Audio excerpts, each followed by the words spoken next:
2 point til os. 2 point til os. 2 point til os. Er der nogen, der har noget at sige?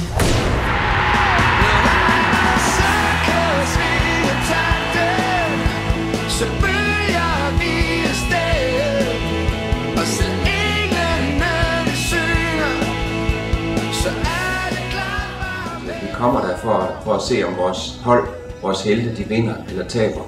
Og det er vel en af de sidste uforudsigelige ting, hvor man samtidig har fantastisk spænding, og alligevel er det en ufarlig spænding.